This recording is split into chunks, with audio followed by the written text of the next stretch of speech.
கதை நேரம். அம்மன் அருள் காத்த கிராமம். ஒரு சிறிய கிராமம், பெயர் மருதவூர். அந்த கிராமத்தில் எல்லோரும் ரொம்ப சாந்தமாக ஒற்றுமையாக வாழ்ந்தாங்க. அந்த ஊருக்கு காவலாக இருந்தது ஒரு பழைய அம்மன் கோவில், அங்காளம்மன். அந்த அம்மனை எல்லோரும் தாயாக நினைச்சு தினமும் பூஜை பண்ணுவாங்க. ஆனால் அந்த ஊரில் ஒரு ஏழை மனிதன் இருந்தான். அவன் பெயர் கருப்பன். அவனுக்கு சொத்து எதுவும் இல்லை, ஆனால் மனசு மட்டும் அம்மன் மீது நிறைந்த பக்தி. ஒவ்வொரு நாளும் காலையில் எழுந்து காடு சென்று பூ எடுத்து வந்து அம்மனுக்கு சமர்ப்பிப்பான். சாப்பாடு இல்லாத நாட்களில் கூட, அம்மா நீ இருக்க எனக்கு, நான் எதுக்கும் கவலைப்பட மாட்டேன்னு நம்பிக்கையோடு இருப்பான். ஒரு நாள் அந்த கிராமத்தில் பெருசாக வறட்சி வந்தது. தண்ணீர் இல்லை, விளைச்சல் இல்லை. மக்கள் எல்லோரும் துன்பப்பட ஆரம்பித்தாங்க.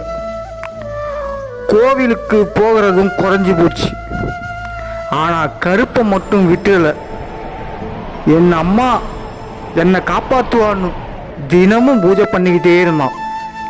ஒரு நாள் இரவு கருப்பன் கனவில் அம்மா வந்தா. சிவந்த கண்கள், கருணை நிறைந்த முகம். மகனே, நாளைக்கு கோவிலின் பின்னாடி நிலத்தை தோண்டி பாருன்னு சொன்னான். அடுத்த நாள் கருப்பன் அப்படியே செஞ்சான். சில நேரம் கழிஞ்சது. அங்கே இருந்து தண்ணீர் ஊற்று பாய ஆரம்பித்தது. அந்த தண்ணீர் முழுசா கிராமத்தையே காப்பாற்றிடுச்சு. மக்கள் எல்லோரும் அதிசயம்னு பார்த்தாங்க. எல்லோருக்கும் புரிஞ்சது அது அம்மன் அருள் என்று. அந்த நாள் முதல் அந்த கிராமத்தில் மீண்டும் செழிப்பு வந்தது. கருப்பன் வாழ்க்கையும் மாறிச்சு. ஆனால் அவன் மனசு மட்டும் மாறலைங்க. இன்னும் அதே எளிமை, அதே பக்தி.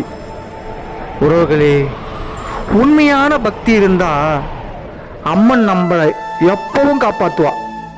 ஆனால் நம்ம நம்பிக்கையை மட்டும் கைவிட்டுறக்கூடாது. இந்த கதை பிடிச்சிருந்தா லைக் பண்ணுங்க, ஷேர் பண்ணுங்க, சப்ஸ்கிரைப் பண்ணுங்க. நன்றி, வணக்கம்.